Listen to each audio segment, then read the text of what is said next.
5வது அத்தியாயம். எழுத்தாளர் சுஜாதா. வார்த்தைகளில் அர்த்தம் உண்மை சார்ந்தது, அவைகளின் பாதிப்பு சட்டம் சார்ந்ததுன்னு ஒரு அட்டகாசமான ஒரு ஜட்ஜ்மெண்ட் இருக்குடா என்றான் கணேஷ். தெரியும் pass, Mukund versus கோபிநாத்னு 1945 case.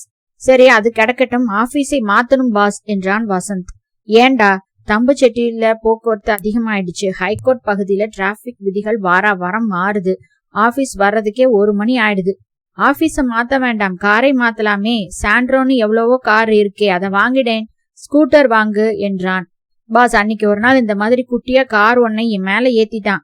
மின்னல்ல Vivek மாதிரி அடியில மாட்டிக்கிட்டேன். அப்புறம் ஐயோ, 5 நிமிஷத்துக்குள்ள காரை நகர்த்தலன்னா நான் எழுந்திருக்க போறேன்னு பயமுறுத்தின அப்புறம் தான் எடுத்தான்.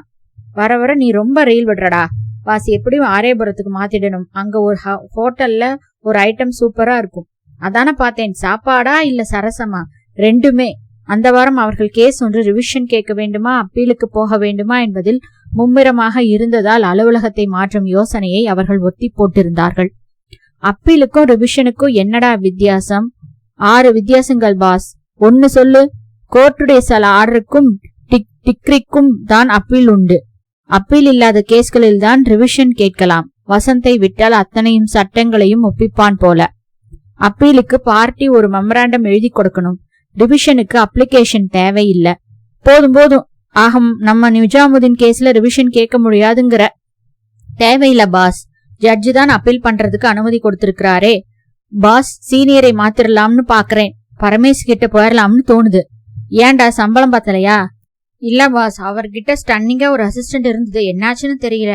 அது அமெரிக்கா போயிருக்கும். பாஸ், வக்கீலுங்க அழகா இருக்கவே கூடாது. அன்னைக்கு அது எனக்கு எதிரா அப்பீர் ஆச்சு. சுனந்தாவோ என்னவோ பேரு. நீளமா செவப்பா நெகம், அருவி மாதிரி தலைமுடி. நானும் ஜுடிகாவில் இந்த கேஸ் அப்பவே தீர்மானம் ஆயிடுச்சுன்னு கதறேன். நீதியரசர் என்ன கவனிச்சா தானே. உன்னை கண்டெம்ட்ல நிறுத்தணும்டா. சரி, அதை விடு. ஒன்னு கேட்கணும். மையான்னு ஒரு தமிழ் பத்திரிகை வருதா? என்ன பாஸ், ஹைப்பர் லிங்க் மாத்துறீங்க? சொல்லு, வருதா மையான்னு? இருக்கு, பாத்திருக்கேன். ஒன்னு வாங்கிட்டு வரியா? உங்க பேட்டி ஏதாவது வந்திருக்காதல்ல, அதுக்கெல்லாம் போக மாட்டீங்களே நீங்க. வாங்கிட்டு வாயேன். அதை நீ படிக்கிறியோ? இல்ல பாஸ். வசந்த் தமிழோ ஆங்கிலமோ இப்பதெல்லாம் அதிக பத்திரிகை படிப்பவன் அல்ல. அவ்வப்பொழுது பொம்மை பார்க்க நடுப்பக்கத்திலிருந்து துவங்குவான். ஜோக்குகள் 2 வரிக்குள் இருந்தால் படிப்பான்.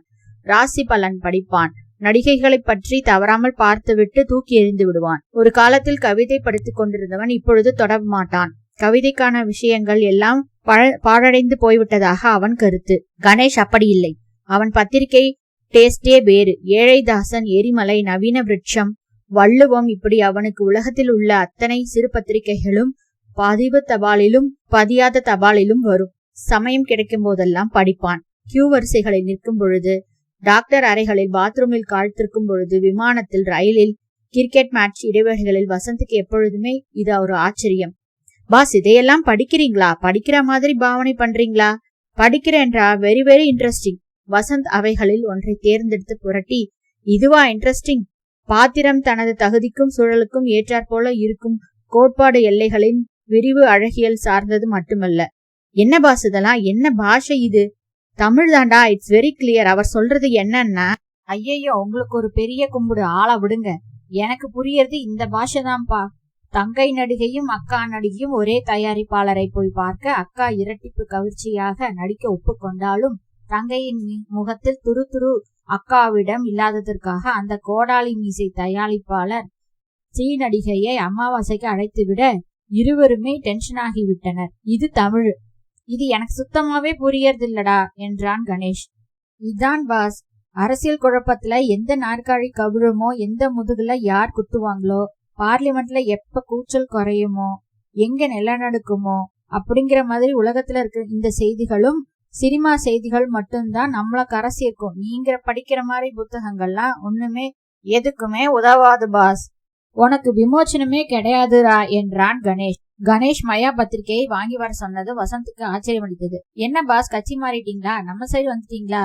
வெகுஜன பத்திரிகையில வரதெல்லாம் டிராஷ் அப்படிங்க. மயாவில 5வது அத்தியாயம்னு ஒரு தொடர்கதை வருதா? பாஸ், நான் அந்த தொடர்கதையெல்லாம் படிக்கிறதே இல்ல. எதுக்கு பாஸ் என்றான் வசந்த். பத்திரிகையை வாங்கிட்டு வா, ஏன் சொல்றேன். வசந்த் தம்புச்செட்டி தெரு முனையில் இருந்த தன் நெருங்கிய நண்பர் கபாலியின் கடையில் தொங்கிய பத்திரிகைகளில் மயாவை தேடினான். தீந்திருச்சுங்களே, காதல் கசக்கவில்லைன்னு வந்திருக்கு. மாச நாவல் படிக்கிறீங்களா? மையா எப்ப வந்தது, எப்போ தீர்ந்து போச்சு? காலையில வந்ததுமே தீர்ந்துருச்சுங்களே. என்னப்பா, ஏதாச்சும் தங்க நாணயம், வீட்டு மனை, வெட் கிரைண்டர் இலவச இணைப்பா கொடுக்கறாங்களா என்ன? இல்லைங்க, அதுல ஒரு கதை வருதாம். 5ஆவதோ என்னவோ சொன்னாங்க. 5வது அத்தியாயம். அதேதான், வர சொல்லவே அவ்வளோ டேஸ்டா இருக்குதான், வாங்கிட்டு போயிடுறானுங்க. அப்படி என்னையா அதுல இருக்கு? தெர்லவாத்தியாரே, அந்த ரேஞ்சுக்கு எனக்கு அறிவு இருந்தா பச்சை பழம் விற்பனா? எனக்கு கண்ணி தீவு போதும். கேட்டில என்ன ஓடுது குரு? அமரக்காதலும் எய்ட்ஸ் ரகசியங்களும். வசந்த், அந்த பத்திரிகை எங்க கிடைக்குங்கிற? தெரியாது தொர. தெற்கோடியில பள்ளி ஊட்டாண்ட ஒரு கடை இருக்குது, கேட்டுப்பாரு. போகிற போது, தொர விசிறி வேணுமா? செம்ம படம், ஒரு நாய் என்ன ஆக்ட் கொடுக்குதுங்கிற? வர்றேன், முதல்ல கடமை அழைக்குது, இன்னான்னு கேட்டுட்டு வர்றேன் என்றான் வசந்த். வசந்த் மற்றொரு கடையில் கேட்கும் வழியில் வெயில் கண்ணாடி அணிந்த ஒரு பெண்ணை பார்த்தான். யாரிடமோ வழி விசாரித்துக் கொண்டிருந்தாள். அந்த ஏரியாவுக்கு பொருத்தமில்லாத, வெயில் அதிகம் பார்த்திராத மேனியுடைய பெண். பழனி வீட்டாண்டை கடையிலும் மையா கிடைக்கவில்லை. என்னடா அது என்று திரும்ப ஆபீஸ்க்கு சென்ற பொழுது வாசலில் ஒரு ஜோடி சிறிய செருப்பு கழற்றி வைக்கப்பட்டிருந்தது. உள்ளே ஒரு பெண் வரவேற்பு அறையில் உட்கார்ந்திருந்தாள். அவள்தான். இது உங்க செருப்பா? ஆமா. இவ்வளவு சின்ன செருப்பு பாபிடாலுக்கு தான் இருக்கும்னு எண்ணினேன். ஹாய், ஐ ஆம் வசந்த். அவள் கையில் மையா பத்திரிகை இருந்தது. ஐ ஆம் அபூர்வா. நீங்களும் மிஸ்டர் கணேஷை பார்க்க வந்திருக்கீங்களா? இல்லங்க, கொழா ரிப்பேர் பண்ண வந்தேன். அவள் அவனை ஒரு முறை உற்று பார்த்துவிட்டு, sorry, you must B Vasanth. எப்படி கண்டுபிடிச்சீங்க? போட்டோ மாட்டிருக்குதே, எடக்கா வேற பேசுறீங்க. பரவாயில்லையே, அசப்ல ஹிருத்திக் மாதிரி நான் இல்ல நானு என்று போட்டோவை பார்த்து கேட்டான். இல்லை, யூ ஆர் ரைட். அவனை விட அழகுங்கிறீங்க. எனக்கு முகஸ்துதி ஆவாதுங்க. அவள் கையில் பத்திரிகையை பார்த்தான். உங்களையும் இந்த பத்திரிகை தான் வாங்கி வர சொன்னாரா? இல்ல, நானே கொண்டு வந்தேன். இதில் 5வது அத்தியாயம்னு ஒரு தொடர்கதை வருதா? அதை பத்தி பேசத்தான் வந்தேன் என்றாள் அந்த பெண். என்னடா அது, தமிழ் கூறும் நல்லுலகமே இதை பத்தி தான் பேசுதா? யார் எழுதுறது? தெரியலையே. இதற்குள் கணேஷ் வெளியே வந்து, வசந்த் கிடைச்சுதா? இல்ல பாஸ், இவங்க கொண்டு வந்திருக்காங்க. Oh, you are Apoorva. Yes, you must be the great Ganesh. இவர்தான். உடம்புல 1-2 பாகங்களை தவிர மற்றதெல்லாம் மூளை. வசந்த், சும்மாரு. வாங்க அபூர்வா, உட்காரலாம். வசந்த் பையனை அனுப்பிச்சு 2 காஃபி வாங்கி வர சொல்லு. 2? நீ சாப்பிட்டிருப்பியே. தானே வேணாங்கிறது. நான் 2 காஃபி சாப்பிட்டா கம்பெனி திவால் ஆயிருமா என்ன? இதாங்க இவர்ட்ட திடீர்னு புத்தியை காட்டுவாரு. அபூர்வா, நான் காஃபி சாப்பிடறதில்ல என்றாள். பின்ன என்ன சர்லாக்கா? உக்காருங்க அபூர்வா. நீங்க போன்ல சொன்னது சரியா புரியல. குரல்ல ஒரு அவசரம், டெஸ்பிரேஷன் இருந்தது. அதை பார்த்தேன். ஆக என்னென்னவோ மையா 5வது அத்தியாயம்னு குழப்பமா சொன்னீங்க. நீங்க இன்னும் அந்த தொடர்கதை படிக்கலையே. எங்க? அதத்தான் இந்த திருவாழத்தான போய் வாங்கி வர சொன்னேன். பாஸ், அது மெரினால மிளகா பஜ்ஜி மாதிரி போட்ட உடனே வித்து தீந்துடுதாம், கபாலி சொன்னான். அவ்வளவு சுவாரஸ்யமான கதையா? அபூர்வாவுக்கு 25 வயது இருக்கும். அதில் 90 விழுக்காட்டை தன்னை அழகுபடுத்தியதில் செலவழித்தவள் போலத்தான் தோன்றினாள். அவளின் கரிய கண்களும் வட்டமுகமும் வசந்தின் கவனத்தை கலைத்தன, மனதை படுத்தின. உங்களை எங்கேயோ பாத்திருக்கேனே. எஸ், ஷாம்பு விளம்பரத்துல வருவீங்களே, நீங்க தானே? இல்ல. மிஸ் மயிலாப்பூரா? இல்ல, போனின் நிகழ்ச்சியில கொஞ்சம் தமிழ் பேசுவீங்களா? சன் டிவில பாரதி கட்டபொம்மன் வேஷ குழந்தைகளை மேய்ப்பீங்களா? இன்டர்நேஷனல் கான்பரன்ஸ்ல வெள்ளைக்காரங்களுக்கு ரோஜா பூவும் புன்னகையும் கொடுப்பீங்களா? மாஸ்க் முல்லர் பவன்ல முரட்டு கதர் அறிவுஜீவிகளோட உரையாடுவீங்களா? யாருங்க நீங்க? நீங்க சொல்றதெல்லாம் தப்பு. I am house wife. House ஒய்ஃபா? இவ்ளோ அழகாவா? அநியாயம். ஏன் ஹவுஸ் ஒய்ஃப் அழகா இருக்க கூடாதா? அப்படி சாஸ்திரம் இல்லைங்க. ஒரு சைக்காலஜி உண்டு. கல்யாணம் ஆனப்புறம் தோற்றத்துக்கு பெண்கள் அதிகம் கவனம் செலுத்த மாட்டாங்கன்னு. நான் தினம் அலங்காரத்துக்கு 5 நிமிஷத்துக்கு மேல செலவழிக்க மாட்டேன். கணேஷ் குறுக்கிட்டு, அபூர்வாவுக்கு கல்யாணம் ஆயிடுச்சு வசந்த், அத கவனி முதல்ல. ஐயோ, எதுக்கு அவசரப்பட்டீங்க? சரி, இந்த 5வது அத்தியாயம் என்ன மேட்டர் என்றான் வசந்த். நீங்க டிவில HBO பாப்பீங்களா? நான் பாக்குற ஒரே சேனல் FTV. ஒரு படம் நீங்க பார்த்தே ஆகணும், பேசிக் இன்ஸ்டிங்க்ட்னு. குழப்பறீங்களே, அதுக்கும் இதுக்கும் என்ன சம்பந்தம்? இஃப் யூ டோன்ட் மைண்ட், இந்த முதல் அத்தியாயத்தை கொஞ்சம் படிச்சிருங்களே. 4 பக்கம் தான். படிச்சாதான் நான் வந்த விஷயம் புரியும் என்றாள் அபூர்வா. கணேஷ் அந்த பத்திரிகையை பார்த்தான். அவுட்லுக் டைம் பத்திரிகை சைஸில் இருந்தது. அட்டையில் தமிழ் தெரியாத தமிழ் நடிகை சிரித்துக் கொண்டிருந்தாள். I know you are very busy. தொடர்கதை இருக்கிற பக்கத்தை உங்க சௌகரியத்துக்காக மடக்கி வச்சிருக்கேன். 5வது அத்தியாயம் என்று தலைப்பிட்டு முழு பக்கத்திற்கு படம் போட்டிருந்தது. அதில் ஒரு பெண்ணின் கழுத்தில் முகம் அரைத்த ஒருவன் பின்னால் இருந்து கத்தி வைத்திருந்தான். கதையின் முதல் வரி இதுதான். 5வது அத்தியாயத்திற்குள் அபூர்வா, நான் உன்னை கொல்லாமல் விடமாட்டேன். புரியுது என்றான் வசந்த். உங்க பேரும் கதாநாயகி பேரும் ஒன்னா இருக்கிறதால டென்ஷன் ஆயிட்டீங்க. ஏங்க, அபூர்வாங்கிறது அத்தனை அபூர்வமான பேரே இல்லைங்களே. பேரு மட்டும் இல்லை கணேஷ், இந்த கதையில வர சம்பவங்கள் எல்லாம் என் வாழ்க்கையில நடக்குது. புரியல? என் கணவர் ஒரு பிஸியான டாக்டர், ஏஜே மருத்துவமனையில ஒரு கார்டியாலஜிஸ்ட். நல்லது. இதுல வர்றவர் ஆர்ஜே மருத்துவமனையில டாக்டர். என் கணவர் பேரு ராமச்சந்திரர். இவர் கதையில வர பேரு கிருஷ்ணச்சந்தர். இவருமே கார்டியாலஜிஸ்ட். சரி, அதனால என்ன? முதல் அத்தியாயத்துல டாக்டர் தன் மனைவியை ஒரு ரொட்டீன் செக்அப்புக்கு மருத்துவமனைக்கு அழைச்சிட்டு போறார். சரி, அதே மாதிரி என் கணவர் என்னை அழைச்சிட்டு போனார். போயிட்டு கதாநாயகிக்கு ஒரு ரத்த பரிசோதனை பண்றாங்க. பண்ணி எனக்கும் ரத்த பரிசோதனை பண்ணட்டும், எனக்கு கூட தான் பண்ணாங்க. லிபிட் ப்ரொஃபைல்னு. பரிசோதனையோட ரிசல்ட் அடுத்த வாரம் வரப்போகுது. எனக்கு பயமா இருக்கு. கொஞ்சம் இருங்க என்றான் கணேஷ். உக்காருங்க, வசந்த் கூட பேசிட்டுங்க. நான் இதை படிச்சிடுறேன் முதல்ல. செய்யுங்க பாஸ், அது வரைக்கும் நான் அபூர்வாவை கொஞ்சம் மேத்தமேட்டிக்ஸ் பண்றேன். உங்க நட்சத்திரம் என்ன? பூரட்டாதி. அதான் படுத்துது. ஏப்ரல் 29க்கு அப்புறம் சரியா போயிடும். கிரக சஞ்சாரம், குரு பார்வை எல்லாம் வக்கிரம் நீங்கிடுது. அப்படின்னா சும்மா ஒட்டாலாக்கடிங்க. ஒரு ஜோசியரும் இதேதான் சொன்னார். Where you are. கணேஷ் அடுத்த அறைக்கு சென்று அந்த கதையின் முதல் அத்தியாயத்தை படித்துவிட்டு வந்தான். வசந்த், ரொம்ப சுலபம்ங்க உங்க கேஸ். கதையை எழுதுறது யாருங்க? அவரை கெட்டா போச்சு. யாரு எழுதுறாங்கன்னு போடவே இல்லைங்க. சஸ்பென்ஸா வச்சிருக்காங்க. கண்டுபிடிச்சிடலாங்க. கண்டுபிடிச்சா பரிசு தரதா அறிவிச்சிருக்காங்க. என்ன பரிசு? 1,00,000 ரூபாய். வாவ், நோட்டு அடிக்கிறீங்களா? ஒரு பக்கத்தை பிரித்து காட்டினாள். பரிசு ரூபாய் 1,00,000. இந்த கதையை முழுவதும் படியுங்கள். கடைசி அத்தியாயத்தில் ஒரு குழு கொடுக்கப்படும். அதை வைத்துக் கொண்டோ அதற்கு முன்போ இக்கதையை எழுதுபவர் யார் என்று கண்டுபிடிப்பவர்களுக்கு 1,00,000 பரிசு தரப்படும். ஒருவருக்கு மேல் சரியான விடையளித்தால் பரிசு தொகை பகிர்ந்து அளிக்கப்படும். இந்த போட்டியில் ஆசிரியரின் முடிவே இறுதியானது. கணேஷ் முதல் அத்தியாயத்தை முழுக்க படிச்சுட்டேன்டா. எழுத்து நடையெல்லாம் நம்மால இமிட்டேட் பண்ணிருக்காரு. இதை யார் எழுதியிருக்காங்கன்னு கண்டுபிடிக்கணும். கண்டுபிடிச்சா 1,00,000 ரூபாயாம் பாஸ். கவனிச்சேன். இப்ப இந்த கேஸுக்கு ஃபீஸ் வாங்க வேண்டாங்கிற. நீங்க வேற 1000 பேருக்கு பங்களிக்கப்பட்டு தலா 100 ரூபாய் வரும். அபூர்வா, இந்த கதையில் இருக்கிற மற்ற விஷயங்களும் சம்பவங்களும் உண்மைதானா? என்ன சம்பவங்கள்? இதுல கதாநாயகிக்கு பெரிய சொத்து இருக்கிறதா கதை வருதே. பெரிய சொத்துனா எத்தனைவீங்க? 1 கோடி 2 கோடி என்றான் கணேஷ். என் பேர்ல இருக்கிற வீட்டை வித்தா கிரவுண்டுக்கே 2.5 கோடி கிடைக்கும். அப்படியா? யார் சொன்னாங்க? என் கணவர் தான். அவர் எழுதுவாரா? கேப்பீங்கன்னு தெரியும். அவருக்கு தமிழே தெரியாது. விளையாட்டா கேட்க கூட கேட்டுட்டேன். என்னன்னு?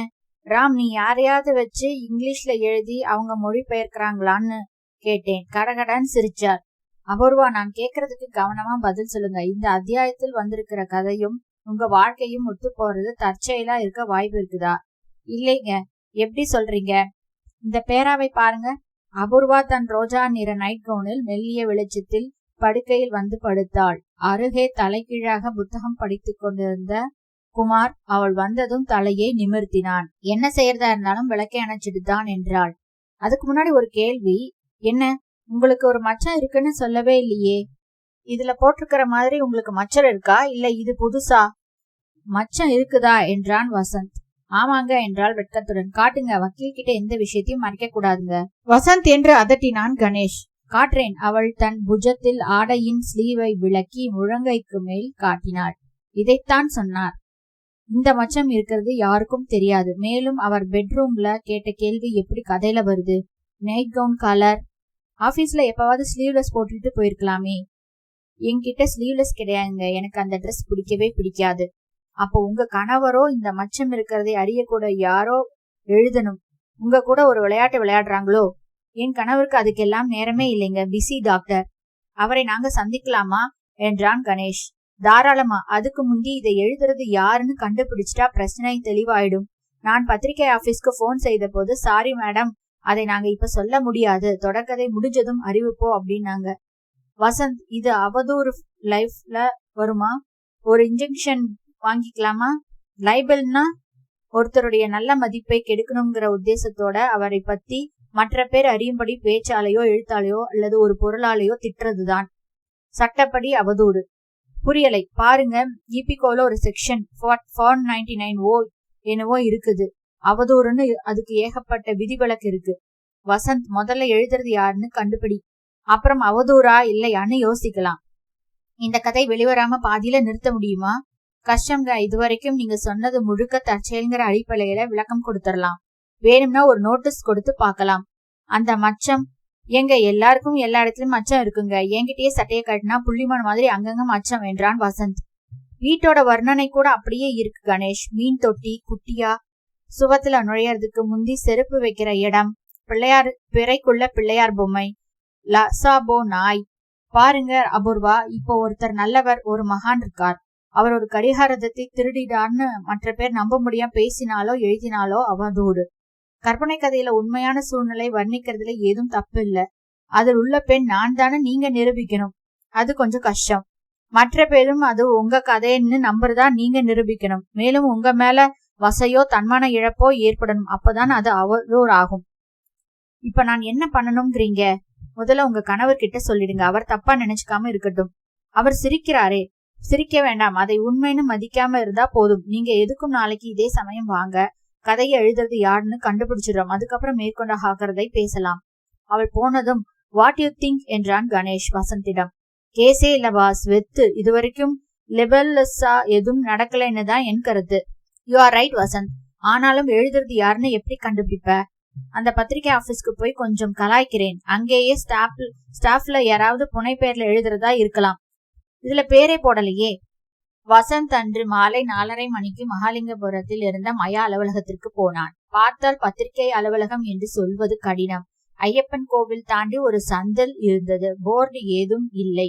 உள்ளே போனதும் நீளமாக ஒரு காரிடார் தெரிந்தது. மூலையில் கண்ணாடி தடுப்பு இருந்தது. கண்ணாடிக்குள் வெளியே கணிப்பொறி திரைகளில் பெண்கள் உள்ளிட்டு கொண்டிருந்தார்கள். அவர்களை பார்த்தால் சம்பளம் வாங்குபவர்களாக தெரியவில்லை. ஆளுக்கு ஒரு டிஃபன் பாக்ஸ் கம்ப்யூட்டர் அருகே வைத்திருந்தார்கள். தரையெல்லாம் தமிழ்நாட்டின் கடிஜோக்குகளும் ஒரு பக்க கதைகளும் இறைந்திருந்தன. எடிட்டரின் அறை மட்டும் ஏசி செய்யப்பட்டிருந்தது. குறுகிய ஹாலில் 30 பேர் உட்கார்ந்திருந்த இடத்தில் ஒரே ஒரு ஏசி வைத்து நொந்து போய் குளிர்பதனத்தை கைவிட்டிருந்தது. ஆபீஸ் பையனை டெலிபோனையும் கவனித்துக் கொண்டிருந்தான். யார் வேணும் என்றான். எடிட்டரை பார்க்கணும். அவர் ஊர்ல இல்லைங்களே. புழுகாத. கண்ணாடிக்கு உள்ளே உட்கார்ந்துக்கவர் யாரு? அவரோட ரெட்டையா? அவரு பொறுப்பாசிரியருங்க.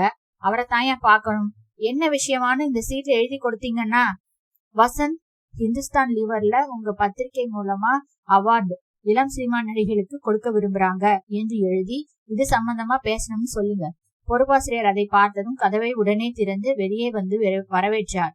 அவரை பார்த்தால் நெற்றியில் ஒற்றையும் பான்பராக் வாசனையுமாக வீட்டு தரகர் போல இருந்தார். 40 வருஷமாவது எழுதி சளைத்த கை லேசாக நடுங்கிக் கொண்டிருந்தது. பற்கள் அநியாயத்திற்கு வரிசையாக இருந்தன. வசந்தை சந்தேகத்துடன் பார்த்தார். நீங்க ஹிந்துஸ்தான் லீவரா? ஐயா, என் பேரு வசந்த். நான் ஒரு வக்கீல். உங்க பத்திரிகையில வர 5வது அத்தியாயம் தொடர்கதிக உடனே நிறுத்தாட்டா இந்த அலுவலகத்தை சீல் வச்சு மூட கோர்ட் ஆர்டர் வாங்கிட்டு வரப்போறோம். பின்ன ஹிந்துஸ்தான் லீவர் யாரு? ஏய் மணி, என்னடா அது? நான் தான். இந்த மேட்ரை அப்புறம் சொல்றேன். இந்த தொடர்கதை மேட்ரை முதல்ல கவனிங்க. என்ன சார் பயமுறுத்துறீங்க? தாராளமா கோர்ட் ஆர்டரையும் கொண்டு வாங்க. அதையும் பத்திரிகையில போடுறோம். மேசையில எழுதியிருந்த பெயரை வசந்த் கவனித்தான். பாருங்க எழுத்து சிற்பி, அந்த கதையில வர ஒவ்வொரு சம்பவமும் இடமும் அந்தரங்க வர்ணையும் என் கிளையண்ட் சார்ந்ததா இருக்கு. இபிகோ ஃபைல் படி செக்ஷன் படி 2 வருஷ கடுங்காவலும் அபராதமும் கிடைக்கும் எழுதினவருக்கு. பதிப்பித்த உங்களுக்கும் அதே தண்டனை கிடைக்கும். ஜெயில கொசு ஜாஸ்தி. அதை எழுதுறது யாருன்னு சொல்லுங்க. சொல்லக்கூடாதே. அப்ப கோர்ட்ல சந்திக்கலாம். வசந்த் கிளம்பியவனை வாட்ச்மேன் தடுத்து மறுபடி எடிட்டர் கூப்பிடுறாருங்க என்றான். மிஸ்டர் வசந்த், எதுக்கு வம்பு? இப்பதான் பத்திரிகை ஒரு கோர்ட் கேஸ்ல இருந்து வந்திருக்கு. இந்த கதையை எழுதுறது யாருதுன்னு எங்களுக்கு தெரியாது. இமெயில் மூலமா இன்டர்நெட்ல ஒருத்தர் அனுப்புறார். பொய். சுந்தரம், ஏப்பா அந்த பிரிண்ட் அவுட்டை கொண்டாப்பா. அதில் அன்புள்ள ஆசிரியருக்கு உடன் இணைத்திருக்கும் கோப்பில் 5வது அத்தியாயம் என்னும் தொடர்கதையின் முதல் அத்தியாயத்தை அனுப்பியுள்ளேன். கதை உங்களுக்கு பிடித்திருந்தால் தொடர்ந்து எழுத விரும்புகிறேன். கதையின் இறுதியில் என் அடையாளத்தை வெளியிடுகிறேன். இதை பார்த்ததும் முதலாளிக்கு ஒரு யோசனை வந்தது. யார் எழுதுறாங்கிறதை கண்டுபிடிக்கிறதையே போட்டியா வச்சிடலாமேன்ட்டு. வசந்த் அந்த மெயிலின் ஹெடரை பார்த்தான். நன்றிங்க, நான் அப்புறமா வரேன். என்னவோ ஹிந்துஸ்தான் லீவர் நீங்களே. ஏங்க, நீங்க மட்டும்தான் கதை பண்ணுவீங்களா என்று சொல்லிவிட்டு முதல்ல அந்த ஹால்ல ஏசிய ரிப்பேர் பண்ணுங்க. இல்ல 1-2 ஜன்னல் கதவையா திறந்து விடுங்க. அப்பாலிங் கண்டிஷன்ஸ். வத்தலா இருக்கே, அந்த பொண்ணுங்க செத்து கித்து போயிடும். கிரானைட்டும் கண்ணாடியும் போட்டியிட்ட அந்த ஹைடெக் கூட்டத்திற்குள் வசந்த் நுழைந்தான். ரிசப்ஷனில் இருந்த பெண்ணை கண்ணாடி வழியாகத்தான் பார்க்க முடிந்தது. டெலிபோனை பரிபாலித்துக் கொண்டும் கூரியர் தபால்களை பெற்றுக்கொண்டும் கான்பரன்ஸ் அறைகளை விநியோகித்துக் கொண்டும் ஒரு அஷ்டாவதனையாக சிரித்த முகத்துடன் மௌன நாடகமாக இயங்கிக் கொண்டிருந்தாள் அவள். காந்தம் தடவிய கார்டு வருடப்பட்டு உள்ளே அனுமதிக்கப்பட்டான். இது என்னங்க, சென்னையா இல்ல சியாட்டிலா என்று உட்கார சோஃபா அவனை அரவணைத்தது. உங்களுக்கு ஸ்திரீ ரத்னான்னு ஏதாவது விருது இருந்தா கொடுக்கணுங்க. அவள் அந்த முகஸ்துதிக்கு மசியவில்லை. உங்களுக்கு யாரை பார்க்கணும்? சுமித்ரான்னு ஒரு பெண். அவள் கணினி திரையை வினவி, சாரி அப்படி யாரும் இல்லையே. எந்த டிபார்ட்மெண்ட்? சாப்ட்வேர். இந்த கட்டடமே சாப்ட்வேருங்க. எனக்கு பேர் சரியா நினைவில்ல. இஸ் தேர் சுபத்ரா, சுசீலா, சுலோச்சனான்னு? சுசரிதான்னு அட்மினிஸ்ட்ரேஷன்ல இருக்காங்க. இருங்க, சுபத்ராவும் இருக்காங்க ISPல. ஓ யா, அவங்களைத்தான் பார்க்கணும். உங்க பேரு? வசந்த்னு சொல்லுங்க, தெரிஞ்சிருக்கலாம். அந்த பெண்ணின் விரல்கள் டெலிபோனின் பட்டன்களை தொட, சுபத்ரா உங்களை பார்க்க வசந்த்னு ஒருத்தர் காத்திருக்கார். Vasanth, let me talk to her என்று போனை பிடுங்கி, ஹாய், என் பேர் வசந்த், உங்க பிரதர் உங்களை பார்க்க சொன்னார். பிரதரா? அவன் அமெரிக்காவிலானா இருக்கான்? அவர்தான். நான் இப்பதான் சான்ஹோவில இருந்து வரேன். என்ன விஷயம்? நேரா பார்க்க முடிஞ்சா சொல்றேன், கொஞ்சம் இருங்க. சற்று நேரத்துல அந்த பெண் லிப்டில இருந்து வெளிப்பட்டு, வசந்த் கருது, நான் தாங்க என்றான். ஹாய், என்ன விஷயமா வந்திருக்கீங்க? சட்டுன்னு சொல்லுங்க, இது ஆபீஸ் டைம். அந்த பெண் சுடிதார் மட்டும் அணிந்து மைக்ரோசாப்ட் தடவி அகல கண்களால் பார்த்து, மையிட்டுப்பீங்களா இல்ல நேச்சுராவே கண்கள் இப்படியா? உங்களை ஒரு டான்ஸ்ல பார்த்த மாதிரி இருக்கு என்றான் வசந்த். அவள் விஷயம் என்னன்னு சொல்லுங்க. என் கண்களை பற்றி பேசுறதுக்கு வேற சிநேகிதங்க இருக்காங்க. நாம நின்னுகிட்டே பேசலாமா? சாரி, கான்பரன்ஸ் ரூம் காலியா இருக்கே. வேதா நம்பர் 3 என்றாள் வேதா, முதல் பாரா ரிசப்ஷனிஸ்ட். அதனுள் சென்று உட்கார்ந்ததும் காஃபி ஆர்டர் செய்யாமல் வந்தது. Nice office. சொல்லுங்க. சுபத்ரா, உங்களை பார்த்ததும் வாழ்க்கையில போய் சொல்றதை நிறுத்திட தீர்மானிச்சிட்டேன். எனக்கு இந்த இமெயில் எங்க இருந்து வந்ததுன்னு தெரியும். உங்க ISPல தான் இந்த மெயில் அட்ரஸ் பதிவாயிருக்கு. இதை யார் அனுப்புனாங்கன்னு தெரியணும். இது சாத்தியமா? அவள் அந்த காகிதத்தை பார்த்தாள். முடியும். நான் ஏன் இதை உங்களுக்கு சொல்லணும்? Are you from the police என்றாள். இல்லை, நான் ஒரு லாயர். கணேஷ் வசந்த் கேள்விப்பட்டிருப்பீங்களே. எங்களை வச்சு ஒரு டிவி சீரியல் கூட வந்ததே. மிஸ் சுபத்ரா, இதை கண்டுபிடிக்கிறதுல என் கிளைண்ட் ஒருவருடைய உயிர் ஊசலாடுது. புரியல? 10 நிமிஷம் கொடுத்தா புரிய வச்சிருவேன். காஃபி நல்லா இருக்கு, இன்னொரு காஃபி கொடுத்தா உயிர் உள்ள அளவும் மறக்க மாட்டேன். நீங்க பத்ரிக்கு நண்பர் இல்லையா? பத்ரியா என் பிரதர். உங்க ஹைடெக் ஆபீஸ்ல உள்ள வர்றதுக்கு வேற போய் எனக்கு தெரியல. உங்களை மிஸ்லீட் பண்ணதுக்கு ஒரு டின்னர் கொடுத்துடுறேன். அதெல்லாம் வேண்டாம், வசந்த் சுருக்கமாக சொன்னான். அபூர்வா, முதல் அத்தியாயம். பத்திரிகை விசாரிப்பு. இமெயில் மட்டும் கிடைத்தது. இது அபூர்வாவுடைய வெறும் கற்பனையா இருக்கலாம். இருந்தாலும் அந்த பெண் ரொம்ப மனக்கலக்கத்திலையும் பயத்திலையும் இருக்காங்க. அதனால யார் எழுதுறான்னு தெரிஞ்சுட்டா யுத்தம் பாதி முடிஞ்சிடும். அவள் அந்த மின் தபாலை பார்த்து அருகே இருந்த டெர்மினலில் விரல்களை விளையாடிவிட்டு, சாரி, ஆளை கண்டுபிடிக்க முடியாது. ஏன்? இந்த மெயில் ஒரு பிரவுசிங் சென்டர்ல இருந்து வருது. போச்சுரா, எங்க இருக்காது? மூளைக்கு மூளை பிரவுசிங் சென்டருங்க. எங்களுடைய டி நகர் சென்டர்ல இருந்து வருது. அது மட்டும் சொல்ல முடியும். அதுவே நான் நியாயமா பார்த்தா சொல்லக்கூடாது. சமீபத்துல என் ஃப்ரெண்டு ஒருத்திக்கு இமெயில் நல்ல பெரிய பிரச்சனை ஆயிடுது. அதனாலதான் நாங்களே இமெயில் அறிமுகம் இல்லாதவர்களுக்கு விவரங்கள் தர்றதே பத்தி ஒரு கைடு கொண்டு வர்றோம். சாரி, இதுக்கு மேல தகவல் சொல்ல முடியாது. போதுங்க, அந்த ஆளை பிடிச்சிருவேன். எப்படி? எந்த வேலையில வேணா வரலாம். அங்க 46 டெர்மினல் இருக்குது. எதுல இருந்து வேணா எப்ப வேணாலும் அனுப்பலாம். அதெல்லாம் நான் பாத்துக்கிறேன். நீங்க பாடுவீங்களா? ஏன்? குரல் ரொம்ப நல்லா இருக்கே. அது லைட் மியூசிக் பாடுவீங்களா? Bathroom singer. கொஞ்சம் கவிதை எழுதுவேன். வா, எனக்கு கவிதைன்னா ரொம்ப பிடிக்குங்க. எங்க பாஸ்க்கு அவ்வளவா ஈடுபாடு இல்ல. உங்களுக்காக காத்திருக்கப்போ ஒரு கவிதை தோணுச்சு. மரங்கள் பூக்களை சொரிந்து கொண்டிருந்த ஒரு மாலையில் திரும்பி வந்தன கனவுகள். நல்லா இருக்கு. நீங்க எழுதினதா? அப்படித்தான் வச்சுக்கங்களேன். Good bye. விதி நம்மை மறுபடியும் ஒன்னு சேர்க்க போகுதுன்னு பட்சி சொல்லுது. இந்த மாதிரி போயம்ஸ் கொண்டு வந்தா அது சாத்தியமாகலாம்னு பட்சி கிட்ட சொல்லுங்க. கணேஷ், உன்னை உதைக்கணும்டா என்றான். கனிமொழி கவிதையை உண்ணுதுன்னு போய் சொல்லி போற போக்குல உங்களுடைய சிறு பத்திரிகை ஒண்ணுல பார்த்தேன் பாஸ். மாட்டிக்க போற. சரி, காரியம் என்னாச்சு? மயா அலுவலகத்துல போய் மிரட்டி பார்த்தேன். தாராளமா போடுங்க. உங்கள் வக்கீல் நோட்டீஸையே போட்டு பத்திரிகையிலேயே பிரசுரிக்கிறோம். இன்னும் 10,000 காப்பி ஏறும்னாங்க. இமெயில்ல எழுதுறான் அந்த ஆசாமி. ஒரு ப்ரௌசிங் சென்டர்ல இருந்து அனுப்புறான். அது மட்டும் தெரிஞ்சது. அபூர்வா மறுபடியும் என்னை பார்க்க வராங்க. என்னவாம்? 2வது அத்தியாயம் வந்திருக்காம். அதுல உத்தரவாதமா 5வது அத்தியாயத்திற்குள்ள நீ சாக போறேன்னு பயமுறுத்தல் இருக்குதாம். அம்மா ரொம்ப நடுங்குறாங்க. ஒரு கற்பனை கதைக்கு போய் இப்படி பயப்படலாமா? எனக்கு ஆச்சரியமா இருக்குது பாஸ். அவங்க கணவரை நாம சந்திச்சே ஆகணும் வசந்த். அவ கொஞ்சம் ஹிஸ்டாரிக்கல் டைப்போன்னு சந்தேகமா இருக்கு. அதுக்குள்ள கதையை எழுதுறது யாருன்னு கண்டுபிடிச்சிருவேன். எப்படா வசந்த், எல்லாமே ஹைடெக்கா இருக்கே என்றான் கணேஷ். என் முறை ரொம்ப லோ டெக் பாஸ், பாருங்களேன். வசந்த் GN செட்டி ரோட்டில் இருந்து அந்த இன்டர்நெட் இணைய நிலையத்திற்கு சென்றான். பல இளைஞர்கள் புளோரசன்ட் வெளிச்சம் மட்டும் பரவிய அரை இருட்டில் கணினி திரைகளில் கண்ணும் கருத்துமாக உலகுடன் அளாவிக் கொண்டிருந்தனர். 1 மணி நேரத்திற்கு ரூபாய் செலுத்தி வசந்த் ஒரு டெர்மினலில் போய் உட்கார்ந்தான். யாகுவின் தேடியந்திரத்தின் மூலம் கிரிக்கெட் தளத்திற்கு சென்று ஸ்கோர் பார்த்தான். அங்கிருந்த உதவியாளரை அழைத்து, எனக்கு தமிழ்ல மெயில் அனுப்பணும் என்றான். அனுப்பலாமே, ஏதாவது தமிழ் சைட்ல போய் ஃபாண்ட் டவுன்லோட் பண்ணிக்கோங்க. அதுக்கு டைம் ஆகும். மெமரி இருக்குமா? யாராவது இறக்கி வச்சிருக்காங்களா? ஏதாவது கம்ப்யூட்டர்ல பாருங்களேன். பார்க்கிறேன். சற்று நேரம் கழித்து, அதோ அந்த கோடி டெர்மினல்ல தமிழ் ஃபாண்ட்ஸ் இருக்கு. ஒருத்தர் தினம் மத்தியானம் 2 மணிக்கு வந்து தமிழ்ல பெருசா ஏதோ டேட்டா அனுப்புவார். அப்படியா? ரொம்ப தேங்க்ஸ். அந்த கம்ப்யூட்டர் ஃப்ரீ ஆனதும் பயன்படுத்தலாம். இன்னைக்கும் வந்தாலும் வருவார். நான் வருகிறேன் என்று வசந்த் வெளியே வந்தான். எதிரே இருந்த ஒரு துரித உணவகத்தில் special dry fruits rava dosa சாப்பிட்டான். அடிக்கடி மணி பார்த்தான். 2 மணி சுமாருக்கு மறுபடியும் அந்த நிலையத்திற்கு திரும்பி போகிற வழியில் ஒரு மலர் கொத்து வாங்கி கொண்டான். நுழையும் பொழுது விளம்பரத்துக்காக வைத்திருந்த காம்பாக்ட் கம்பெனியின் வண்ண துண்டு பிரசுரத்தை எடுத்துக்கொண்டான். கடைசி டெர்மினல் காலியாக இருந்தது. அதன் அருகில் இருப்பதும் காலியாக இருந்தது.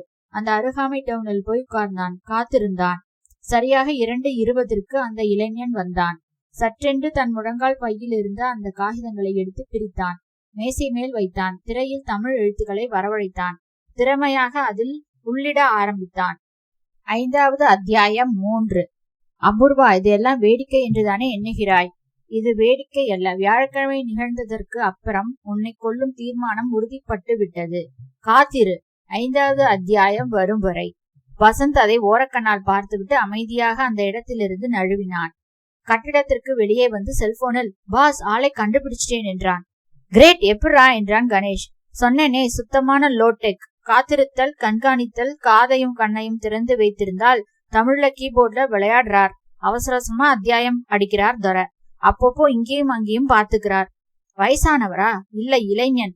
எப்படியாவது அன்னை ஆபீஸ்க்கு கொண்டு வந்துரு. அபூர்வா நேர்ல ஒரு முறை அந்த ஆளை சந்திச்சுட்டா எல்லாம் கிளியர் ஆயிடும். ரொம்ப நர்வஸா இருக்காங்க. Ton pass, ton. வசந்த் அவன் வெளியே வருவதை கவனித்தான். அவன் அருகி மலர்கொத்தை கொடுத்தான். அவன் எனக்கா என்றான் வியப்புடன். உங்களுக்குத்தான். உங்களுக்கு நல்ல காலம். இப்ப நீங்க இன்டர்நெட் ப்ரௌசிங் பண்ணிட்டு இருந்தீங்க இல்ல? உங்களுக்கு ஒரு பரிசு காத்திருக்கு. என்ன பரிசு? ஒரு காம்பாக்ட் கம்ப்யூட்டர். கை கொடுங்க. வாவ், நான் செய்ய வேண்டியது என்ன? என் கூட கார்ல காம்பாக்ட் கம்பெனி வரைக்கும் வரணும். எதுக்காக பரிசு? நீங்க தானே இன்டர்நெட்டை திறமையா தமிழ்ல மெயில் அனுப்ப பயன்படுத்திருக்கீங்க. அதனால ஒரு குறிப்பிட்ட சமயத்துல டெர்மினல்ல ப்ரௌசிங் சென்டர் விளம்பரத்திற்காக இந்த ஏற்பாடு. நீங்க டேட்டா குவெஸ்ட் பாக்கலையா? தமிழ் இணைய பல்கலைக்கழகமும் சேர்ந்து பரிசளிக்கிறது. That's great. போலாமா? எங்க வரணும்? நீங்க என்ன என்டர் பண்ணிட்டு இருந்தீங்க தமிழ்ல? அதை கம்பெனில கேட்டாலும் கேட்பாங்க. அது கொஞ்சம் பர்சனலா விஷயம், சொல்லக்கூடாது. பரவாயில்ல. இப்ப எங்க வரணும்? வசந்த் அவனை அணைத்தவாறு காரில் செலுத்தி கதவை சாத்தினான். கார் அண்ணா சாலையில் நுழைந்த பொழுது, காம்பாக்ட் ஆபீஸ் ராதாகிருஷ்ணன் சாலையிலனா இருக்கு. எங்க ஆபீஸ் தம்புச்செட்டி தெருவுல இருக்கு. அங்க போயிட்டு காம்பாக்ட் ஆபீஸ் போறோம் என்றான். அந்த இளைஞனை பார்த்தால் ஓரிரு தினங்கள் குளித்தானா என்று சந்தேகம் வந்தது. தாண்டி போன்ற ஏதோ சமாச்சாரம் கன்னத்தில் புறப்பட்டிருந்தது. தலை கலைந்து ஜீன்ஸ் பேண்ட், முரடத்தனமான கட்டம் போட்ட சட்டை அணிந்திருந்தான். பையில் சிகரெட் பாக்கெட்டை எடுத்த பொழுது அது காலியாக இருந்ததை கசக்கி கண்ணாடியை திறந்து தூர போட்டான். கண்கள் அலைந்தன. உங்க பேரு கேட்டுக்கவே இல்லையே. ரமேஷ். என்ன ப்ராசஸர்? பென்டியம் 3யா? 3 எல்லாம் பழசாயிருச்சு. 4ங்க. வாவ், நீங்க எழுத்தாளரா? ஒரு மாதிரி ஸ்டார்ட் அப் என்றான். ஒரு மாதிரினா? எழுத்தாளர் இல்லை. புரியல. பரவாயில்ல, கண்டுபிடிக்கலாம். நீங்க எங்க MD மிஸ்டர் கணேஷை முதல்ல சந்திக்கிறீங்க. அவர் கூட போட்டோ எடுத்துட்ட உடனே உங்களுக்கு கம்ப்யூட்டர் பரிசு. எனக்கு சந்தேகம் வருது sir. Is this a joke or something for Vijay TV or Jaya TV? சேச்சா, சீரியஸ். தம்பு சட்டிய திரை அலுவலகத்தில் அவனை அணைத்து கொண்டு சென்றான் வசந்த். ஏன் சார் தள்ளுறீங்க? அன்பு. பாஸ், இது ரமேஷ் சந்திரர். இவர்தான் மெயில் அனுப்புறார். 5வது அத்தியாயம். வாங்க. அபூர்வா வந்தாங்களா? வர சொல்லியிருக்கேன், உட்காருங்க என்று சொல்லிவிட்டு வசந்த் உள்கதவை சாத்தினான். எதுக்கு கதவை சாத்துறீங்க? Do you have a cigarette? கொடுக்கிறேன். முதல்ல உண்மையை சொல்லுங்க. 5வது அத்தியாயம் கதையை எழுதுறவர் நீங்க தானே? இல்ல, நான் எழுதலாத. பின்ன அனுப்புறேன், அவ்வளவுதான். வசந்த் அவன் அருகில் வந்து, கம்ப்யூட்டரில் உள்ளடுறீங்க. நான் என்ன என் கண்ணால பார்த்தேன் 3வது அத்தியாயம்னு? முதல்ல நீங்க யாருன்னு சொல்லுங்க. லாயர்ஸ். எதுக்கு கம்ப்யூட்டர் ஆசை காட்டி இங்க கொண்டு வந்தீங்க என்ன? கம்ப்யூட்டர் வரும்பா. எங்க கேள்விக்கு முதல்ல பதில் சொல்லு. என்னடா கம்ப்யூட்டர்? சார், காம்பாக்ட் கம்பெனில இருந்து வர்றதாவும் எனக்கு ஒரு PC கிடைச்சிருக்கிறதாகவும் இவர் தான் சொல்லி. வசந்த் கொஞ்சம் பொய் சொல்லுவான். பாருங்க ரமேஷ், நீங்க அனுப்புற 5வது அத்தியாயம்ங்கிற கதையால எங்க கிளைண்ட் ரொம்ப நர்வஸ் ஆயிட்டாங்க. உங்களுக்கு அபூர்வாவை தெரியுமா? தெரியாது. நீங்க என்ன சொல்றீங்க? புரியலையே. எதுக்குயா அவங்க நிஜத்தை கதையா எழுதுற? நிஜத்தையா? என்ன சொல்றீங்க? லுக், அந்த கதை எழுதுறல்ல. எழுதல, அனுப்புறேன்னு சொன்னேனே. எனக்கு தமிழ் டைப்பிங் தெரியும், அவ்வளவுதான். தன் பையிலிருந்து கத்தை காகிதங்களை எடுத்து காட்டினான் அந்த இளைஞன். இதை ஒருத்தர் வாராவாரம் அனுப்ப சொல்றார். அதை நான் வெப் சென்டர்ல இன்புட் பண்ணி ஃபைல் அட்டாச்மெண்டா அனுப்புறேன். மயாங்கிற பத்திரிகைக்கு. அதுக்காக 500 ரூபாய் கொடுக்கறாங்க. யாரு? பேர் தெரியாது. பிஸியா இருக்கிறதால அனுப்ப நேரம் இல்ல. யார்கிட்டயும் சொல்லாதீங்க. ₹1,00,000 பரிசு போட்டின்னு சொன்னார். அவர் ஒரு டாக்டர்னு நினைக்கிறேன். கணேஷ் வசந்தை பார்த்தான். அவன் புருவத்தை உயர்த்தினான். ரமேஷிடம் வேலையற்ற இளைஞனின் அடையாளங்கள் இருந்தன. கணேஷ் அவனிடம் பணம் வேர்மா ரமேஷ் என்றதும் கண்கள் சாசர் போல விரிந்தன. யாருக்குத்தான் சார் பணம் வேண்டாம்? வசந்த், அதுக்குதான் 500 ரூபாய்க்கும் 300 ரூபாய்க்கும் ஜாப் ஒர்க் பண்ணிட்டு இருக்காரு ஐயா, அப்படித்தானே? கணேஷ் அவன் அருகில் மேசை விளிம்பில் உட்கார்ந்து, சரியா சொல்லு ரமேஷ், நீ இந்த கதையை எழுதல? எனக்கு அந்த அளவுக்கு எழுத்து திறமை இருந்தா எங்கேயோ போயிருப்பேனே. Tamil typing, word processor, Excel இந்த மாதிரி பிக்சலா கத்துக்கிட்டு அன்னாடம் காட்சியா அடுத்த வேலை சிகரெட் எங்கிருந்து வரும்னு தெரியாம அலையறேங்க. இந்த பார்ட்டி தான் வாரம் 500 ரூபாய் இன்கம்னு போன்ல சொல்லிச்சு, ஒத்துக்கிட்டேன். மேட்ரை யாரு கொண்டு வந்து கொடுக்கறாங்க? குரியர்ல வருதுங்க. லாட்ஜ் விலாசம் கொடுத்தேன். பணம் அத்தியாயத்துக்கு கூட ஒரு 500 ரூபாய் நோட்டு இணைச்சிருக்கும். சலவை நோட்டு. லாண்ட்ரி வச்சிருக்காரா? வசந்த், கடிக்காத. இதுல குற்றம் இருக்கலாம்னு உங்களுக்கு தோணலையா ரமேஷ்? தோணுச்சு. ஆனா 500 ரூபாய்க்கு சின்ன குற்றமா தானேன்னு சமாதானம் ஆயிட்டேன். என்னங்க, ஏதாவது ப்ராப்ளமா? நீங்க செய்யறது சின்ன குற்றம் இல்லை. இந்த கதை எங்க கிளைண்ட் அபூர்வாவுடைய கதை. உன் மேல மான நஷ்ட வழக்கு போட போறோம். 10 லட்சம் ரூபாய் கேஷா இருக்கா உங்ககிட்ட? அழுக்கு 5 ரூபாய் ஒண்ணு இருக்குது. பாக்கியை தவணை முறையில தான் தரணும். காமெடியா மவனே? உன்னை கோர்ட்ல கொண்டு நிறுத்தி அண்டர்வேர் வரைக்கும் முறிவிடுவோம். மத்தவங்க உரிவாச்சுங்க. அபூர்வா யாரு? வருவாங்க, பாத்துட்டு போ. பாக்குறதுல தயக்கம் இல்லையே என்றான் கணேஷ். இல்லவே இல்லைங்க. யாரை வேணா பார்க்க தயாருங்க. நான் என்ன ஒரு ஏஜென்ட், ஒரு கருவி, அவ்வளவுதானே. அடுத்த முறை அனுப்புறதில்ல, நிறுத்திடுறேன். முடிஞ்சு போச்சு. பழையபடி பேப்பர் போடுறேன், இல்ல ஸ்கூட்டர்ல பீட்சா சப்ளை பண்றேன் என்றான் அந்த ரமேஷ். வாசலில் மேண்டிஸ் கார் வந்து நின்று கதவை கூட சரியாக சார்த்தாமல் அபூர்வா கணேஷை நோக்கி நேராக நடந்தாள். பதட்டத்தில் இருந்தாள். மயா பத்திரிகையின் இந்த வார இதழை கொண்டு வந்திருந்ததை மேசை மேல் போட்டு, அப்படியே நாங்க வாக்குவாதம் பண்ண ஒவ்வொரு வார்த்தையும் வந்திருக்குதுங்க. ஈசி நிதானம். Meet mister Ramesh. இவர் தான் உங்க கதையை எழுதுறார். இல்ல, அனுப்புறேன். இவரா? பாவி மனுஷா, உனக்கு என்ன துரோகம் செஞ்சேன்னா? இருங்க, திட்டத்துக்கு இன்னும் வேலை வரல. இது அபூர்வா, உங்க கதையோட நாயகி. சாரி மேடம், கதையை நான் எழுதலைங்க. யாரோ எழுதி அனுப்புறாங்க, நான் நெட்ல அனுப்புறேன். அதாவது இவருக்கு மேட்டர் வருதாம். வாரம் அதை இன்டர்நெட் மூலமா பத்திரிகைக்கு அனுப்புறார். அதுவரை கண்டுபிடிச்சிருக்கோம். ஏன் சார் இப்படி பண்றீங்க? யார் உங்களுக்கு கதை கொடுக்கறாங்க? பண தேவை, கடன் தொல்லை. யாருங்க உங்களுக்கு இதை அனுப்புறது? அவருக்கே தெரியாதுங்கிறார். முதல்ல எப்படி அவங்க அப்ரோச் பண்ணாங்க? ஒரு நண்பர் மூலமா வேலைக்கு சொல்லி வச்சிருந்தேன். அவர் தான் இந்த வேலையை எடுத்துக்கிறியான்னு கேட்டாரு. பேரு? அவர் பேரு பரமசிவம். சென்சாருக்கு ஸ்கிரிப்ட் அடிக்கிறவர். அப்படி ஒரு வேலை இருக்கா? பாஸ், கோடம்பாக்கத்துல 450 கேட்டகரியில வேலைகள் இருக்கு. அபூர்வா, அந்த ஆளை உங்களுக்கு தெரியுமா? நான் பார்த்ததே இல்ல. எப்படிங்க? புரியவே இல்லையே. சிம்பிள்ங்க, டபுள் செக்யூரிட்டி சிஸ்டம். கதையை எழுதுறவரு கூரியர் கம்பெனிக்கு கொடுத்து கூரியர் மூலமா வருது மேட்டர். அதை நெட்ல அனுப்புறார். அதுக்கு பணம் தரார். ஏன் இவ்வளவு ஒளிவு அடைவு? பரிசு திட்டம்னு ஒண்ணு இருக்குல்ல, குறுக்கால குழப்பறதுக்கு. மிஸ்டர் ரமேஷ், இதுக்கு எவ்வளவு பணம் கிடைக்குது உங்களுக்கு என்றாள் அபூர்வா. 500 ரூபாய் வாங்குறார். ரொம்ப சீப். ஐயா, 1000 ரூபாய் தரேன். அதை நிறுத்திடுங்க. நிறுத்திட்டா போதுமா என்றான் கணேஷ். அவள் கண்ணிமைகள் படத்தன. கான்டாக்ட் லென்ஸ் போட்டிருக்கீங்களா என்றான் வசந்த். அவள் அதை கவனிக்காமல், போதாது கணேஷ், இவர் இல்லாட்டா வேற ஆளை பயன்படுத்தலாம். பிரிசைசி. அதனால இவரை வச்சுக்கிட்டே அவரை கண்டுபிடிக்கணும். அதாவது எழுதுறவரை. ரமேஷ், அடுத்த முறை குரியர் எப்ப வரும்? புதன்கிழமை. நாங்க வர்றப்ப வசந்த் கூட இருக்கணும். தினத்துல எப்ப வேணாலும் வரலாம் சார். நான் குரியரை திருப்பி அனுப்பிச்சிடுறேன். என்னை விட்டுருங்களேன். அழும்பு பண்ணாதீங்க, வாங்கிக்க. யார் அனுப்புறதுன்னு தெரிஞ்சாகணும். இல்லை, ஒரு வேலை செய்யுங்க. குரியர்ல கையெழுத்து போடுறீங்கல்ல, அவங்க ஒரு ரசீது தருவாங்கல்ல, பல்பொடி கலர்ல ஒரு காகிதத்துல, அதை வாங்கிக்கங்க. அவன் கையெழுத்து கேட்பான் பாருங்க, அதுல ஒரு சீரியல் நம்பர் இருக்கும், நோட் பண்ணிக்கோங்க. பாக்கியை வசந்த் பார்த்துப்பான். அதுல இருந்து குரியர் கம்பெனியை வச்சு ஆளை பிடிச்சிடலாம். ரமேஷ், உங்க அட்ரஸை சொல்லுங்க. அப்புறம் முந்தின சாப்டர்களுடைய கையெழுத்து பிரதி வேணும். இன்னைக்கு அனுப்பிச்சது இதோ பையில இருக்கு. அந்த காகிதங்களை வாங்கி பார்த்து கையெழுத்து உங்களுக்கு பரிச்சயமானதா இருக்குதா அபூர்வா? இல்லைங்க, உங்க கணவர் இங்கு பேனா பயன்படுத்துவாரா? அவருக்கு தமிழே தெரியாதுங்க. நான் அதுக்கு கேட்கல. உங்க கணவர் பிரெஸ்கிரிப்ஷன் எழுதுறப்போ இங்கு பேனா பயன்படுத்துவாரா? இல்லை, பால் பாயிண்ட் தான். ரமேஷ் தன் முகவரியை கொடுத்து விட்டு சென்றதும், அபூர்வா, இதை போல ஒரு அநியாயம் இருக்க முடியாதுங்க. கணேஷ் அந்த அத்தியாயத்தை பார்த்தான். 5வது அத்தியாயம், பகுதி 3. அபூர்வா, இது எல்லாம் வேடிக்கை என்றுதானே எண்ணுகிறாய்? இது வேடிக்கை அல்ல. வியாழக்கிழமை நிகழ்ந்ததுக்கு அப்புறம் உன்னை கொல்லும் தீர்மானம் உறுதிப்பட்டு விட்டது. காத்திரு, 5வது அத்தியாயம் வரும் வரை. வியாழக்கிழமை என்ன நடந்ததுங்க? எனக்கும் கணவருக்கும் பெரிய வாக்குவாதம் என்றால் அபூர்வா. எதை பத்தி? அவர் கிளினிக்கல்ல டேட்டா என்ட்ரி பண்ற ஒரு பெண்ணை பத்தி. ஓ, மேட்டர் இப்படி போகுதா? பேரு அனாமிகா. Nice name. கணேஷ், என் கணவர் தான் இதை எழுதுறாரா? அவருக்கு தான் தமிழ் தெரியாதுங்கிறீங்களே, யார்கிட்டயாவது சொல்லி எழுத வைக்கிறாரோ? கணேஷ், எனக்கு பயமாவே இருக்குது. வியாழக்கிழமை என்னதான் நடந்துச்சுன்னு சொல்லுங்க. நான் சாதாரணமா கிளினிக் பக்கம் போக மாட்டேன். அன்னைக்கு வீட்டு சாவியை உள்ளே வச்சுட்டு பூட்டிட்டேன். டூப்ளிகேட் அவர்கிட்ட இருக்குது, அதனால கிளினிக் போனேன். கிளினிக் எங்க இருக்கு? பெசன்ட் நகர்ல. ரூம்ல விளக்கு எரிஞ்சுக்கிட்டு இருந்தது. நான் கதவை தட்டாம உள்ளே போனேன். கண்ணாடி திரைக்கு பின்னாடி என் கணவர் அந்த பெண்ணுக்கு இசிஜி எடுத்துக்கிட்டு இருந்தார். இசிஜி? ஆமாம். என்ன சந்தர் எதுங்கிறேன்? அனாமிகாவுக்கு ஆன்ஜைனா இருக்கிறதா சொன்னாரு. அதான் செக்அப் பண்றேன்னாரு. நான் அந்த பெண்ணை ஆன்ஜைனான்னா என்ன அர்த்தம்னு தெரியுமான்னு கேட்டேன். அது மலங்க விழிச்சுது. ஏதோ பொண்ணு பேர் மாதிரி இருக்குன்னு சொல்லுச்சு. அவளை சட்டையை போட்டுக்க சொல்லிட்டு வீட்டுக்கு துரத்திட்டேன். அப்புறம் என் கணவரை பார்த்து, சந்தர், எனக்கு என்ன குறைன்னு கேட்டேன். அபூர்வா, தப்பா நினைச்சுக்காத, நான் செய்வது சிகிச்சை தான். நிஜமாகவே அவளுக்கு நெஞ்சு வலி அப்படின்னாரு. இப்படியா? தனியாவா? மார்ல இருக்கிற சட்டையை களைச்சிட்டா? இசிஜி தான் இப்படிதான் எடுப்போம் அப்படின்னு சொன்னாரு. காது குத்தாதீங்க, பெண்களுக்கு ஒரு பெண் தானே எடுப்பாங்கன்னு நான் கேட்டேன்.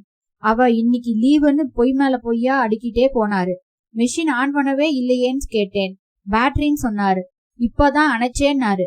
நான் அவரை மேல பொய் சொல்ல விடாம இந்த தடவை மன்னிக்கிறேன், இதுதான் கடைசின்னு எச்சரிக்கை செஞ்சுட்டு பெனிஃபிட் ஆஃப் டவுட் கொடுக்க போறேன்னு. அடுத்த முறை உன்னை விவாகரத்து பண்ணிருவேன்னு பயமுறுத்தினேன். தேவையில்லாம நீ கலவரப்படுறேன்னாரு. கடைசில, பாரு, இந்த மாதிரி எல்லாம் என்கிட்ட வச்சுக்காதே, விவாகரத்தாவது சொத்தை வித்துட்டு காசை கொடுத்துட்டு ரத்துன்னாரு. அப்படியே அதிர்ச்சியில உறைஞ்சு போயிட்டேன். கணேஷ் பெருமூச்சு விட்டான். சற்று நேரம் யோசித்தான். அந்த கையெழுத்து பிரதியை படித்தான். அபூர்வா டாக்டர் சந்தரின் கிளினிக்கில் நுழைந்த பொழுது அதை அவர் சற்றும் எதிர்பார்க்கவில்லை. அவளும் அந்த காட்சியை எதிர்பார்க்கவில்லை. என்ன பண்ணிட்டு இருக்கீங்க சந்தர்? பூமிகாவுக்கு இசிஜி எடுத்துக்கிட்டு இருக்கேன். கணேஷ் விஷல் அடித்தான். Very very interesting. இதே கதை தாங்க. அனாமிகா பூமிகாவா மாறிட்டாங்க, அவ்வளவுதானே. டாக்டர் பேர்ல லேசான மாற்றம். ராமச்சந்தர், கிருஷ்ணச்சந்தர்.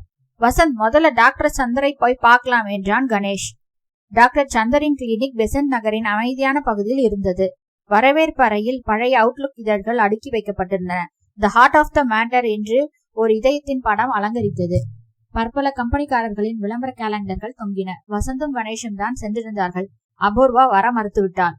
வசந்த் ரிசப்ஷனில் இருந்த பெண்ணிடம், எக்ஸ்கியூஸ் மீ, மிஸ் அனாமிகாவை சந்திக்கணும் என்றான். சாரி, என் பேரு லக்ஷ்மி, நான் இங்க புதுசு. வசந்த் என்று அதட்டி விட்டு, நாங்க டாக்டரை பார்க்கணும் என்றான் கணேஷ். அப்பாயின்மெண்ட் இருக்கா? கணேஷ், லாயர்னு சொல்லுங்க. அந்த பெண் இன்டர்காமில், டாக்டர், மிஸ்டர் கணேஷ் லாயர்னு ஒருத்தர் உங்களை பார்க்க விரும்புறார். வசந்த் கணேஷை பார்த்து கண்களை உயர்த்தினான். அரை மணி நேரம் காத்திருக்கு பின்பு ஒரு பேஷண்ட் வெளியே வந்தார். 10 அடி நடப்பதற்குள் அவர் மூச்சு திணறியது. வயது 60 இருக்கும். அவரை கைத்தாங்களாக அழைத்து வந்து சக்கர வண்டியில் உட்கார வைத்துவிட்டு, டாக்டர் சந்தர், யாருங்க கணேஷ் என்றார். ஓ, நீங்களா என்று உடனே அடையாளம் கண்டுகொண்டு, வாங்க வாங்க என்று உள்ளே அழைத்தார். 40 வயது சொல்ல முடியாதபடி தோற்றம். தலையின் முன்பக்கத்தில் லேசான நரை தெரிந்தாலும் புன்னகையில் 18 வயது உறைந்திருந்தது. கண்கள் ஒத்துழைக்க உண்மையாகவே சிரித்தார். டாக்டர், நாங்க எதுக்கு வந்திருக்கோம்னு சுருக்கமா சொல்லிடுறோம். அபூர்வா சொன்னா, ஏதோ கதை, ஏதோ பத்திரிக்கையில யாரோ எழுதுறதாகவும் அது நம்ம கதை மாதிரியே இருக்கிறதாகவும். அதேதானே, அதை பத்தி தானே? அதேதான் டாக்டர். அச்சா அச்சா, இஸ் இட் ட்ரூ? நான் யாரையாவது படிச்சு காட்ட சொல்லணும். எனக்கு தமிழ் படிக்க வராது. டில்லியில படிச்சேன். மேலும் I am a busy doctor. ஒரு நாளைக்கு 2 ஆன்ஜியோ பண்றேன். மேலும் நீங்க விவரம் சொல்றதுக்கு முன்னாடி அபூர்வாவை பத்தி உங்களுக்கு முழுசா தெரியணும் என்றார்.